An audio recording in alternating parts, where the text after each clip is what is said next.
자, 주니팝입니다. 아까 좀 전에 국선 매매 하이라이트에 이어가지고 해선, 제가 매매하는 크루드 오일 오늘 매매 어떤 근거라든지 청산 방법에 대해 가지고 간략하게 설명을 드리도록 하겠습니다. 자, 오늘의 키워드는 MIT의 중요성과 로스컷이죠. 로스컷의 중요성과 MIT가 아니고 로스컷의 중요성과 그에 따른 추후적인 대응 방안에 대해서 말씀을 드리고자 합니다. 자, 일단 1차적으로 움직임을 보면 지금 오일이 막 현재 시각이 12시 39분 가리키고 있거든요. 현재 녹화 뜨고 있는 시간이 12시 39분인데 보시면 이렇게 실시간으로 지금 계속 움직이고 있습니다.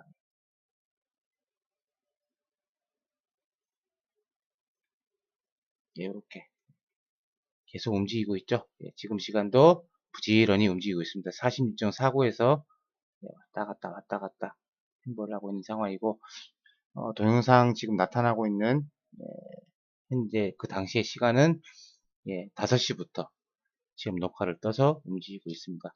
이때까지만 하더라도 이걸 놓고 말씀을 드리면, 자, 볼까요? 크게 보여드리도록 하죠. 자, 4시부터 몇 시까지입니까? 잠시만요.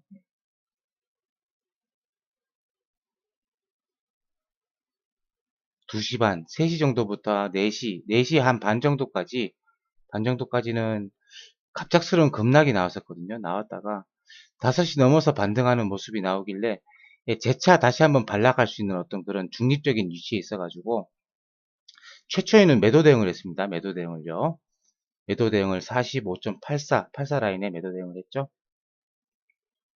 매도 대응을 하긴 했습니다만 쭉 좀 보시면은 이때까지만 해도 5분봉 자체도 움직임이 굉장히 안 좋았습니다. 움직임이 굉장히 안 좋아가지고 쭉 하고 밑으로 거의 최저점 부근까지는 밀리는 어떤 그런 움직임을 예상을 했거든요. 외바닥을 찍고 지금 밑으로 빠지는 상황이 나와가지고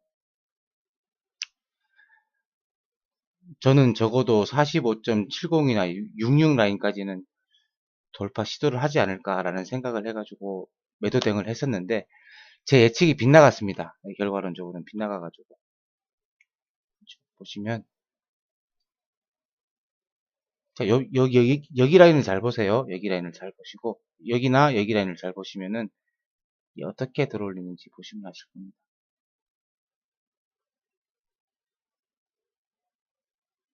계속 밀리는 척 하다가 밀리고 하는 척 하다가 쭉 하고 뽑아 올립니다. 그죠? 예. 자, 이 자리에서 컷이 나갑니다. 그죠? 45.97 라인에서 컷이 나가면서 1차 매도 대응은 실패를 합니다. 국선장에서 수익이 난 거 다 반납을 하고 27,000원 오히려 손실로 1차를 마감을 했는데 정작 중요한 건 제가 뭘 말씀을 드리고자 하면은 자, 컷을 하면 그걸 거기에 도달해서 청산이 났을지언정 또 다른 판단 기회가 존재를 한다는 겁니다. 막연하게 컷 수치를 대지 마시고 제가 이제 여러분들이 매매하면서 가장 많이 발생이 되는 딜레마가 처음에 발생하는 딜레마가 뭐냐면 컷을 짧게 두자니 수시로 컷이 나가고 길게 두자니 한 방에 나가 떨어지는 손실 금액이 원체 크죠. 어중간하게 두자니 뭔가 찝찝하고 그런 딜레마들을 한 번씩 다 겪어보시지 않으셨습니까? 저조차도 아직까지도 그 문제에 대해서는 좀 자유롭지가 않은 편인데 제 나름대로 설정을 하고 가급적이면 실천해 두려고 하는 부분이 뭐냐면 제가 보고 참아낼 수 있는 최대한의 인계치까지는 설정을 합니다. 이 부분을 터치를 하면 제가 기존에 봤던 매도장, 오늘 같은 경우에는 매도장으로 봤으니까 최초에는 이게 탈환이 되는 걸 보면서 매수비로 변환이 되는 계기가 되기도 했거든요. 시장 자체도 이 장대 음봉을 만회하는 움직임이 계속 나오기 시작했으니까 요 5분봉도 마찬가지고 보시면 그죠? 이게 나오는 시점을 기해 가지고 매수비로 변동을 했습니다. 만약에 이걸 계속 끌고 갔으면 어땠을까요? 분명히 장은 위로 흐르는데 기존에 매도한 매도 물량 때문에 계속 물타기 시도하고 하다가 올라가는 거 다 놓치고 뷰도 수정을 못하고 그냥 두드려 맞는 상황이 발생이 됩니다. 그죠? 여기서 손절의 어떤 중요성, 하지만 그 손절도 나름대로의 판단 뷰라든가 자기 나름대로 시황을 판단했을 때 시황의 전환을 어, 만들어낸다고 하긴 좀 그렇긴 하지만은 시황의 전환을 발상의 전환을 할 수 있는 그런 수치까지는 책임 있는 수치까지는 지켜봐야 된다는 겁니다. 그래야 후회가 없습니다. 손절을 너무 짧게 두면 사람마다 좀 틀리긴 하겠지만 뇌동매매에 들어갈 확률이 많거든요. 짧게 두면 이 작은 수치 안에서 왔다 갔다 하다가 볼장 다 봅니다. 박스라인에서 자칫 잘못하면 갇히면 어떡할 겁니다. 자기가 큰 그림을 보고 대응하는 뷰는 분명히 매도 아니면 매수가 분명히 존재할 텐데 그 큰 뷰와는 상관없이 허둥허둥 되다가 대량 손실로 이어지는 결과가 굉장히 많더라는 거죠. MIT 설정을 하실 때 하시더라도 예, 이런 식으로 자기가 설정한 최대한의 마지노선, 시황을 바꿀 수 있는 최대한의 마지노선으로 MIT를 설정을 하시는 게 제 개인적으로는 좀 낫더라고요. 그런 부분에 조금 오늘 강조시켜 드릴 필요가 있지 않겠나 싶어가지고 말씀을 드리고, 자, 쭉 보시다 보면은 이제 여기서부터는 매수뷰로 전환을 시킵니다. 제가 전환을 시키고 제가 46 라인에 조정이 나오면서 매수 체결을 시켰죠. 이 뒤로도 한참 걸립니다. 한참. 쭉 가볼게요.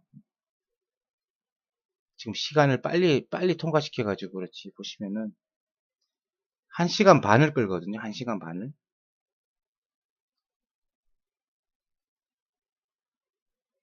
자, 이 동영상 일부 동영상이 끝나도 계속 이 선에서 왔다 갔다 하죠. 자, 요거 일단은 로그오프를 시키고 두 번째 동영상 틀어보도록 하겠습니다. 세 번째 동영상 정도 되겠네요. 자, 7시 넘어서까지 움직임이 크게 없습니다. 고요. 두 배속으로 돌리도록 하겠습니다. 30분봉을 보면 미묘하게 움직이는 수치가, 움직임이 어떤 움직임이 관찰이 되냐면 아까 방송상에도 말씀을 드렸지만 22평을 계속 두드리는 움직임이 나오죠. 저는 이거 개인적으로 이런 움직임이 나오면 이쪽 부근에서의 슈팅은 굉장히 강한 슈팅이 나옵니다. 노크를 한다는 얘기는 언제 뚫어도 뚫겠다라는 의미로 저는 해석을 하거든요. 오이평선도 그렇죠. 오이평선도 계속 시도를 한다는 움직임은, 이런 움직임이 나오고, 대마가 크게 훼손이 되지 않은 상태에서 이런 움직임이 나온다는 얘기는 한 번은 강한 슈팅이 나올 가능성이 많다라고 해석을 하실 필요가 있습니다. 자, 슈팅을 이용한 매매, 그리고 한 차례 강한 발락이라고 하나요? 발락을 이용해서 이런 움직임이 나올 때는 상대적으로 어, 슈팅의 강도가 강할 확률이 높다더라. 최소한 오늘 형성된 고점이 45점, 직전 고점이 45.15였었는데, 요 라인이죠. 45.15였었는데, 이거는 최소한도 보러 갈 가능성이 많다라고 일단 계산을 하고 대응을 하는 게 낫습니다. 요때도 컷은 45.86을 잡았습니다. 그 판단 근거는 요 라인 정도입니다. 요 라인. 1차 상승 후에 조금 조정을 주고 다시 한번 버쩍하고 양봉을 세운 요 라인, 요 하단 라인을 어, 매수 손절 라인으로 잡았고요. 요게 다시 도달하게 되면 오늘 매매를 안 하려고 했거든요. 두 번 양싸다구, 속칭 말해서 양싸다구를 맞으면 스스로 그냥 자멸하는 경우가 굉장히 많아가지고 일단은 대응을 안 하려고 했는데 다행히 시장이 어떤 상승하고자 하는 의지가 강해가지고 그 선까지는 터치를 안 하더라고요. 쭉 보시면 슈팅 나오는 라인 한번 보도록 하시죠.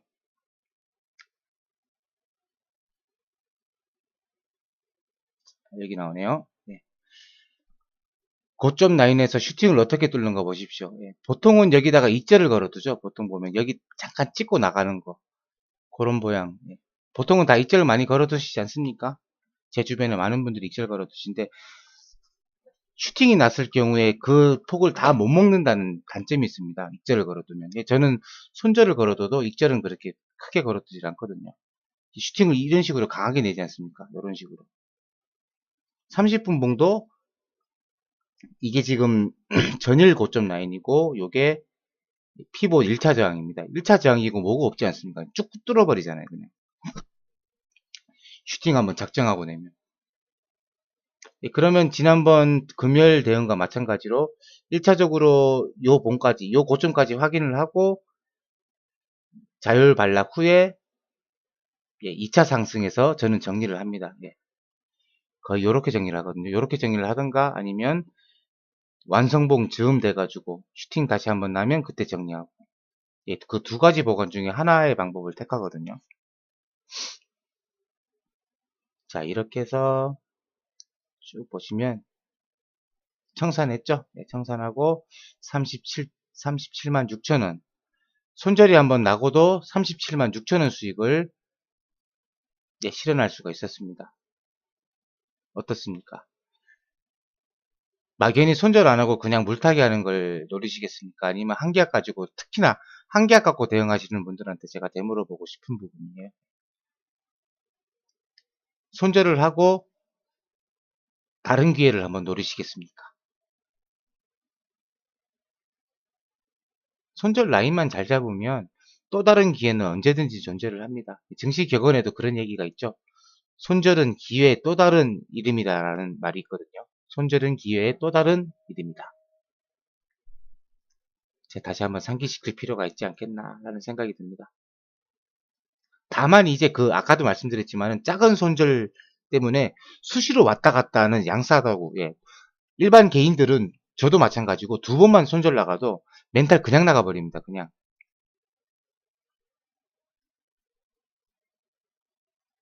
짧게 잡은 손절 라인 짧게 잡은 그 약간의 손실이 무서워서 짧게 잡은 부분에 대한 부작용이 그런 데서 나타나는 거예요. 짧게 잡는 거는요. 예, 저는 그렇더라고요. 저는 아니신 분들도 있겠지만 자, 그런 부분 한번 생각해 보실 필요가 있을 것 같아요. 예. 앞으로도 예, 저는 실천에 계속 옮길 겁니다. 제가 생각할 수 있는 설정할 수 있는 최대한의 마지노선을 설정 라인으로 두고 예, 두 번 연속으로 털리게 되면 그날 매매는 종료하는 걸로 그렇게 대응을 하고자 합니다. 그렇게 하다 보면 자산이 늘지 않겠습니까? 분명히 쉽지만은 않은 매매지만 하나하나씩 이렇게 갈고 닦다 보면 스스로 증수라고 칭하는 이런 호칭도 나름 자부심을 갖고 매매할 수 있는 어떤 준 전문 트레이더로서의 자질을 갖추지 않을까라는 생각을 조심스럽게 해봅니다. 자, 오늘 두 가지 포인트는 예, 다시 한번 말씀드리지만 손절의 중요성 그리고 이 메인 차트 제가 보는 메인 차트는 32평이거든요. 분봉상으로. 자, 22평 부근에서의 크게 밀리지 않았을 경우 슈팅이 어떻게 나는가. 비단 오늘뿐만 아니고 보통 이런 움직임이 나올 때는 굉장히 강한 슈팅이 나옵니다. 그리고 지난주 금요일날 제가 동영상을 통해서 말씀드렸던 부분, 그죠? 대칭점 5시까지의 움직임 아시아장, 5시부터 9시까지의 움직임 유럽장, 9시부터 그날 12시까지의 움직임 미국 본장 이렇게 세 파트로 나누면 대칭점으로 움직이는 경우가 굉장히 특히나 아시아장이나 유럽장 같은 경우에는 굉장히 대칭해서 예를 들어 가지고 아시아장이 빠지게 되면 유럽장은 반등을 하더라. 이런 식으로 대칭점을 잡고 매매를 하고 시간대별로 그 대응 방법을 달리하는 전략이 특히나 오일 같은 경우에는 굉장히 중요하다는 거. 그리고 그에 따른 대응 방안도 각각 달라져야 된다는 거. 그거 꼭 한번 오늘 매매를 통해서도 숙지를 하실 필요가 있을 것 같습니다. 아시겠죠? 자, 오늘 굉장히 방송도 좀 오래 했었고 이것저것 생각해 볼 어떤 시간적 부분도 굉장히 많았습니다. 현재 오일은 현재 시각이 12시 54분 거의 1시가 다 돼가는데 오일은 현재는 조용합니다. 예, 도선에서 계속 왔다 갔다 합니다. 한 차례 상승 후에 그냥 계속 왔다 갔다 하고 크게 틀리지 않으면 오늘 3시 청산파동까지는 큰 변동은 없을 것 같아요. 예, 상승시키고자 하는 매수 세력들의 어떤 반발 매수세가 굉장히 심한 강했던 하루였었기 때문에 바로 빼고 밑으로 작사를 내지는 않을 거라는 생각입니다. 한마디로 크게 먹을 건 없을 것 같다는 얘기죠. 자, 오늘 내용도 무사히 그렇게 해서 마감을 했습니다. 자, 예, 이상으로 오늘 매매 원포인트 레슨에 대해서 조금 설명이 장황하긴 했습니다만 추려서 잘 들으십시오. 하면 할수록 또 추려서 말씀드리는 요점만 추려서 말씀드리는 스킬적인 부분도 좀 늘지 않겠습니까? 추려서 잘 들으시고 앞으로 꾸준히 도움이 되고자 하는 내용, 될 만한 내용은 추려가지고 잘 말씀드리도록 하겠습니다. 자, 오늘 아주 수고하셨고 내일 국선장 국선 주간 방송에서 다시 뵙도록 하겠습니다. 오늘 고생 많으셨습니다. 감사합니다.